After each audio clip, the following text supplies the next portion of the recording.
ژوند په خیر. په دې هیله چې ژوند به مو ښه روان وي او تاسې به زښته ډېر پکې خوشحاله یي. له خپل ځان سره به مو نن مینه کړې وي او په دې وطن کې په دې نړۍ کې به مو یو بې مینې نفر کم کړی وي. نن له دې ځوانانو سره د ژوند کتابونو او د دې وطن د ځینو حالاتو په اړه باندې خبرې کوو. راځئ چې شروع له کتابونو نه وکړو. پرون بله ورځ راته یو ملګري خبره کوله چې زموږ د دې ګاونډي هېواد خلک چې د نړۍ هر هېواد ته لاړ سي همالته یې ماشومان را لوی شي، را ستر شي، ډاکټران شي، انجینران شي، په نورو علومو کې دکتراوې وکړي، خو خپله ژبه یې نه وي هېره کړې. په خپله ژبه خبرې کوي او یو توری هم د بلې ژبې نه پکې وایي چې د دې کمال به څه شي وي. نو هغه خبر راته کوله چې د دې یو ستر کمال کتابونه دي چې هغوی د نړۍ هر ځای ته لاړ سي د خپلې ژبې کتابونه راغواړي او په خپلو ماشومانو له همغه وړکتوبه وایي. نو ځکه دوی له خپل وطن سره هم مینه لري، له خپل فرهنګ سره هم مینه لري او کتاب لوستلو سره هم مینه لري. راځئ له دې خپلو نږدې ملګرو نه به دا خبرې پوښتنې وکړو. لومړی به زه در معرفي کړم حشمت احمدزی صاحب، سعید نورزاد صاحب او نجیب خلیل صاحب، او ما خو حسب معمول پیژنئ. تاسې د یوه تکراري څېره یم هسې هر وخت درته راځم.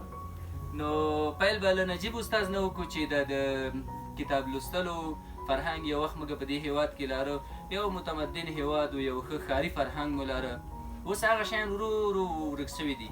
دا د دې هجرتونو وجه ده، د دې جنګونو وجه ده او که څه نور لاملونه هم لري. بسم الله الرحمن الرحیم. اول خو تاسو د کتابونو په اړه باندې ویلې. کتابونه داسې دي چې د کورنۍ کې چې یو قسم کتاب لولي او د ماشومانو پر مخ کې لولي نو هغه په ماشومانو باندې تاثیر کوي. بالکل. بل خپل کتابونه اول چې دی باید خپلو ماشومانو ته چې زیاتره خلک ما یو فیسبوک کې یو څه شی لیدلی و، یو آرټیکل لیدلی و، دا اوس ما پکې هغه د مقالې په ځای باندې مې څه شی پکې آرټیکل مې پکې ګټه واخیسته. نو هغې لیکلي چې دا ښځه او خاوند به چې دی راتله نو دوی به دا کتابونه لوستل او د اولادونو یې داسې یو دغه وه چې د دې کمپیوټر او د دې تلویزیون او د دې نه بل کار نه و، بس چې راوغلم هغې ته به ناست و. خو د مور او پلار یې داسې یو کار وکړ چې ویې ویل چې د اولادونو دا د دې نه څه کړو منې کړو او کتاب خواته یې راوړو. نو چې پلار او مور به یې راغله نو کتابونه به یې راغستل.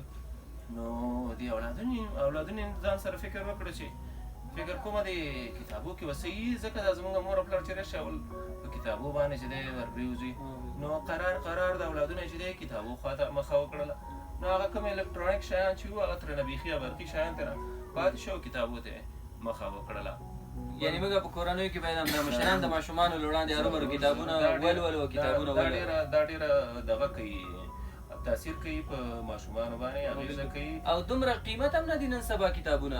یعنې که مثلا یوه ورځ موږ چېرته د یو چکر پیسې د یو بل شي پیسې بچت کړو، موږ کولی شو خپلو ماشومانو ته څو کتابونه پرې رانیسو، کور به مو پرې ښکلی کړی وي او ماشومانو ته به هم هغه خپل کلتور او فرهنګ او ادبیات دا هم وررسولي وي. مطالعې سره به مو عادت کړی وي. سپین سهاره ډېره اسانه شوې ده، ځکه چې یو کتابخانې ته زنګ وهي یا په فیسبوک د لارې یا وټساپ د لارې چې دی کور ته هم درته راوړي او کوم ځای کې چې دنده کې ته کار کوي هلته هم درته راوړلی شي. بالکل ډېره ښه خبره ده. نورزاد صاحب تاسو په دې اړه باندې څه وایي؟ او عموما دا زموږ فرهنګ پخوا دا رقم نه و چې مثلا ښاري فرهنګ هم ډېر عالي و، ښار به پاک و، کثافات چا بې ځایه نه اچولې، یو بل سره یې لانجې نه کولې او ډېره مینه یې له یو بل سره کوله. په ښه او بده کې به هر وخت ورسره ملګري وو. چې دا د جنګ اغېز دی، د څه شي اغېز دی چې موږ یې له دغه خپل کلتوره بېرته شاته بوتلو؟ مننه سهار صاحب. دا خو بالکل د جنګ اغېز دی، د 40 کلن جنګ ناخوالې دي چې زموږ په فرهنګ باندې هم بالکل یو متاسفانه خراب اثر وکړ.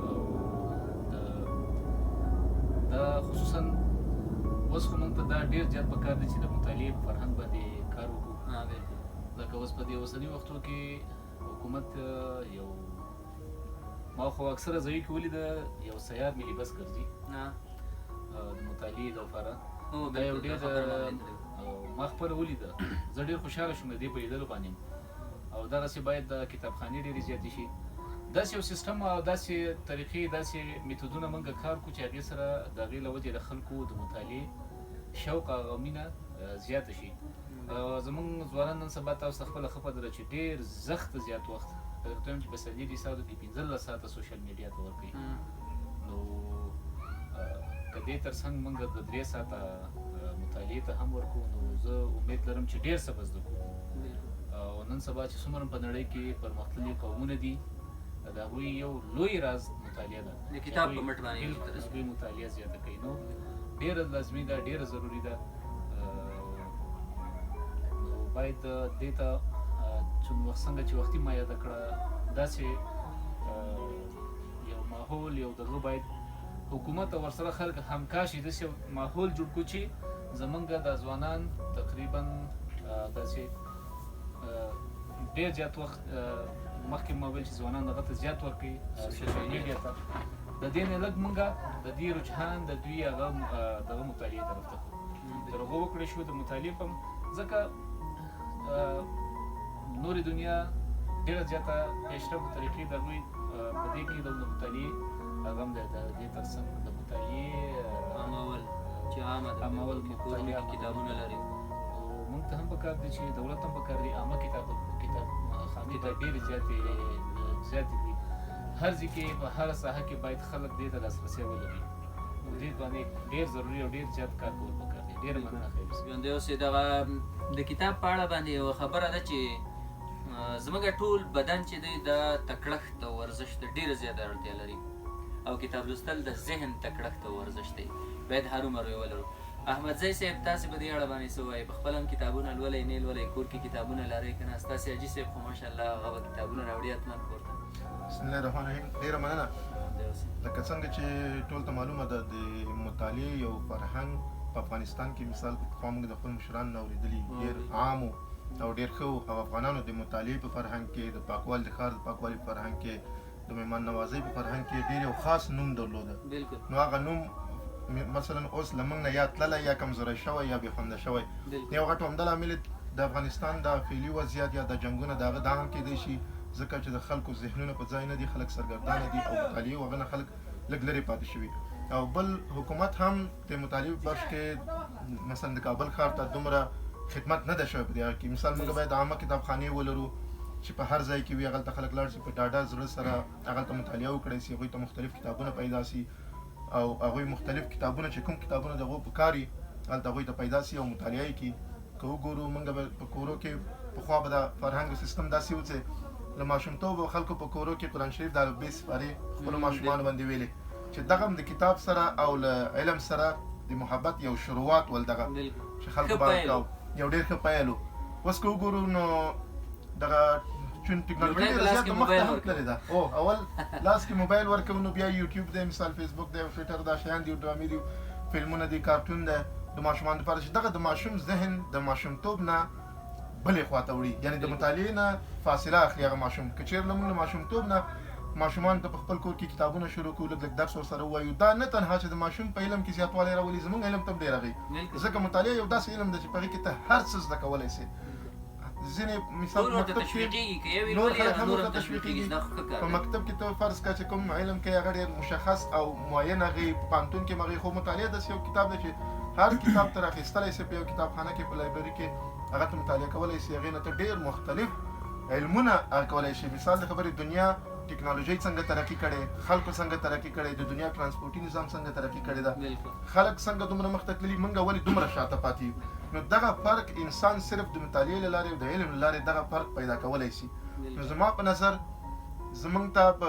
حتی د مکتب له لیول نه دغه موږ ته ډېره مهمه ده چې موږ د وطن سره د مینې په حساب باندې دغسې کتابونه ولرو چې خلک دغه وطن مینه اول په دې باندې پوه شي چې وطن موږ څومره حق لري د وطن مینه څنګه وي د وطن حقوق په موږ باندې شی دي کوم کارونه زموږ دپاره لازم ټول له کتاب نه زده کېدلی شي نو ډېر عمده رول په دې کې د مطالعې ده خدای دې وکړي چې حکومت هم په مختلفو ځایونو کې د کتابخانې ځان ته مشخص ځایونه ولري چې ځوانان یو ډېر عمده رول په دې کې ادا کولی شي ځکه د یو ملک هغه قوت او هغه ځوانان حسابي انرژي هم دغه ده نو په دې سره به یو هغه دا هم شي چې خلک به د سوشل میډیا استعمال کم کړي او کتابونو ته مطالعې ته کتابخانو ته به سوچ زیات کړي نو ډېره مهمه ده چې په دې کې ځوانان عوام خلک او حکومت دواړه خپله درې واړه خپله ونډه په سالمه ده ډېره مننه احمدزی صاحب ډېره ښه خبره مو وکړله دلته زموږ نور ملګري هم دي له موږ سره چې هغوی په کیمره کې نه راتلل زموږ کیمره وړه ده خو زړونه هم ډېر ستر دي بلال استاز دی زموږ هغه به هم یوه خبره راوکړي موږ ته بلال استاز ته به زه دا خبره وکړم چې یو کتاب دی د شتمن پلار نیستمن پلار هغه وایي دغه زده کړه چې دا له ښوونځي او پوهنځي وروسته پیلېږي. کله چې ته له ښوونځي نه فارغ شوې، له پوهنځي نه پوهنتون نه فارغ شولې، له هغه نه وروسته ستا زده کړه شروع کېږي، ځکه عملي ژوند دې پیلېږي او همغه څه دي چې زده کړي هغه چوکاټونه به په خپل ژوند کې ته عملي کوې. له هغه وروسته مطالعه یو ارزښت ډک نه ده چې باید سړی بیا هم مطالعه وکړي، عمومي معلومات زیات کړي، یعنې کومه څانګه کې چې ده زده کړې کړې وي، له هغه پرته عمومي مطالعه څومره ارزښت لري. بسم الله الرحمن الرحیم. ډېره زیاته مننه. ژوندی اوسئ. د اول خو د مطالعې په رابطه باندې غواړم یو دوه خبرې وکړم. مونږ 2 نوعه مطالعه لرو چې په هغې کې بیا هم راځم د انګلیسي اصطلاحات دي، نو باید مونږ دومره زیار ویستلی وای چې مونږ دغه اصطلاحات خپلې مورنۍ ژبې ته اړولي وای، چې په هغې کې 2 نوعه میتودونه دي. یو ته اکټیو میتود یا فعال میتود وای، او بل ته چې دا کاسټمري میتود یا عنعنوي میتود وای. زمونږ اوسني ځوانان خصوصا په ولایاتو کې یا دلته په مرکز کې چې د مطالعې نه لرې دي، هغه بدبختانه په ولایاتو کې کاسټمري میتود یا عنعنوي میتود باندې دوی ته درس ورکول کېږي. عنعنوي میتود په دا مفهوم کله چې یو استاد راځي د شاګرد نه که چېرته مثلا یو سوال پوښتنه وکړي او شاګرد هغه په وخت جواب نه کړی شي، هغه ته لخته نیسي، هغه دومره وهي دومره بیابوي د خپلو دوستانو په مخ کې، د خپلو ملګرو په مخ کې، چې هغه زړه بیخي مطالعې ته نه ورځي. وایي چې والله استاد خو زه دومره بیابه کړم، دومره بېعزته کړم، ما ته وایي چې ته دومره حتی دومره نالایقه یې چې ته په دې اسانه سوال باندې نه پوهېږې. چې دغه میتود خصوصا په پیشرفته ممالکو کې نن سبا نشته دی. او که چېرته دولت وغواړي یا باید مونږ حد اقل مونږ کوشش وکړو چې دغه کسټمري میتود یا د عنعنوي میتود دا په اکټیو میتود یا فعال میتود باندې تبدیل کړو. په فعال میتود فایده دا ده چې په هغې کې مثلا استاد راځي شاګرد په منځ کې یو سوال په تخته لیکي، بیا وایي چې زه په دې پوهېږم چې په دې باندې ټول پوهېږي، څوک کولی شي چې دې جواب راکړي. حد اقل که هغه شاګرد 50% پوهه ولري او 50% ونه لري، هغه استاد ورسره لږ لږ کومک کوي تر څو دا شاګرد په دې تشویقېږي چې دغه سوال ته ډېر په مؤثره طریقه باندې جواب ورکړي.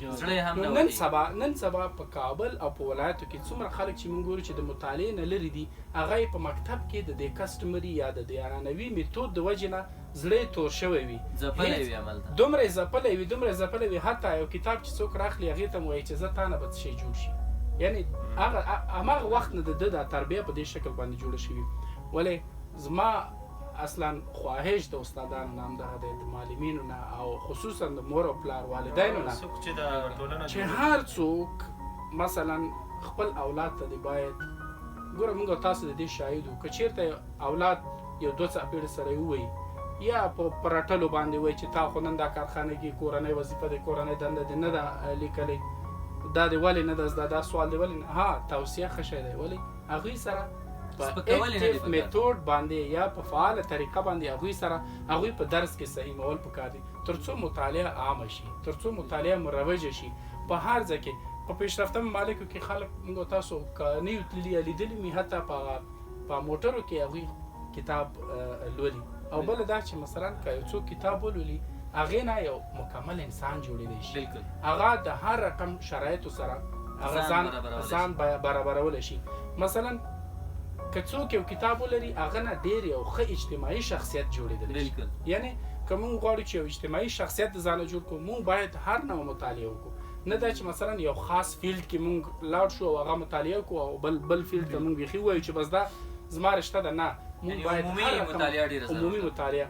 راځم ستا سوال ته هم، موږ تاسو مثلا پوهنتونونو کې خصوصا زیات تیوریانې ویلي دي، ولې تیوري سره عملي ژوند، عملي مطالعه دا ډېره زیاته مهمه ده. موږ تاسو په عملا باید په هر ډګر کې چې وي هغه ګورئ، خصوصا د مشران وایي چې بهرني ملکونو ته سفر ډېر ښه شی دی. یعنې هلته موږ عملا ډېر یو ښه اجتماعي سلوک زده کوو.